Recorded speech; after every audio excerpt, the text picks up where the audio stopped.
Oke, pertemuan ini kita mengenal yang namanya kurva pasar monopoli. Kalau sebelumnya kita mengenal pasar persaingan sempurna yang merupakan pasar take price ya, price taker atau price taker ya. Kalau pasar monopoli ini merupakan price maker. Jadi kalau di pasar persaingan sempurna ini merupakan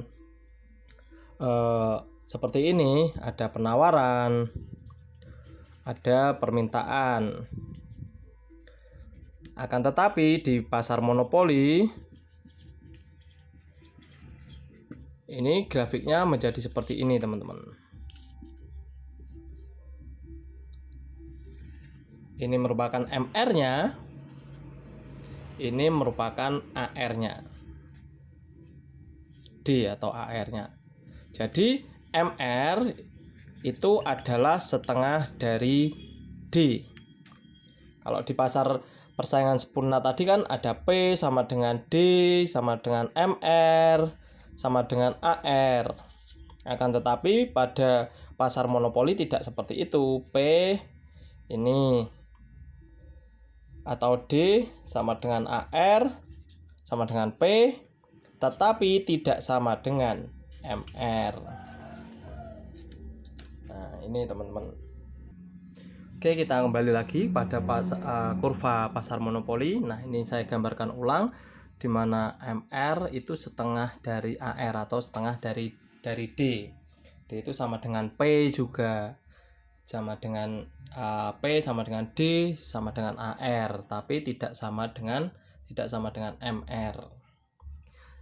Setelah itu kita akan menentukan harga output pada struktur pasar monopoli. Nanti harganya ada di mana yang sesuai.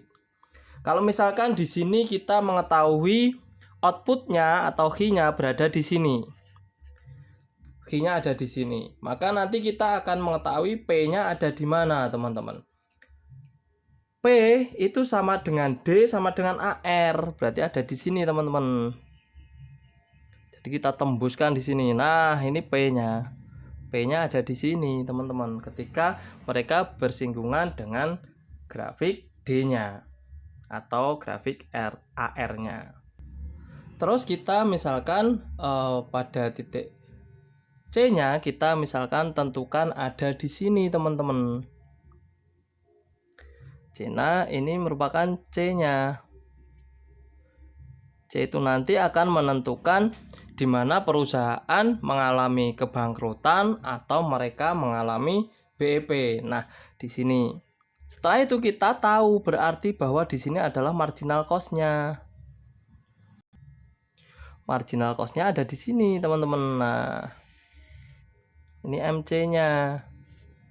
Nah, ketika kita mengetahui BEP-nya, maka di sini kita mengetahui average cost-nya atau AVC-nya. AVC-nya berarti bersinggungan dengan MC, MR sama AVC-nya. Nah, di sini AVC-nya. Nah,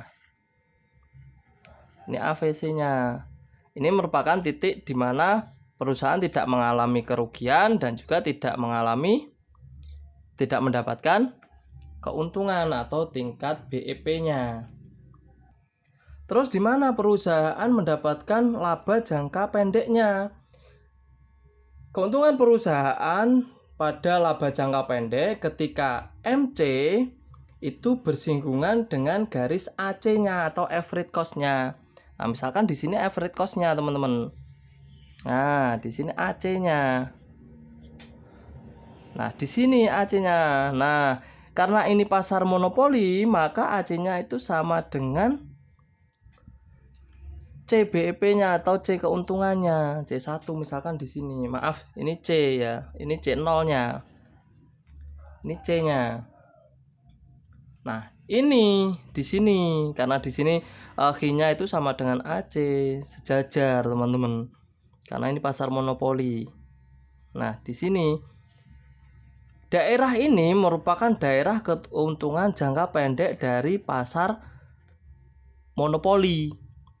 Terus keuntungan jangka panjangnya di mana? Keuntungan jangka panjang adalah di atas ketika P di atas AC. P di atas AC itu keuntungan jangka panjang.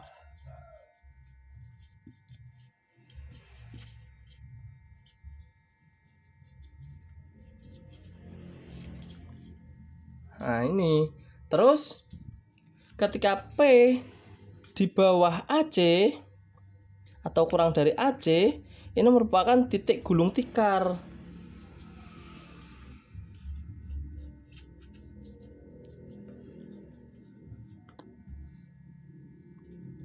Terus di sini kita ketahui bahwa P yang harus atau harga yang harus dikenakan pada tingkat penjualan HI maka berada di sini. Ketika HI ditarik ke atas atau P ditarik horizontal menyinggung dengan grafik D. Nah, itu merupakan atau penentuan harga pada perusahaan yang berada pada struktur monopoli atau struktur pasar monopoli.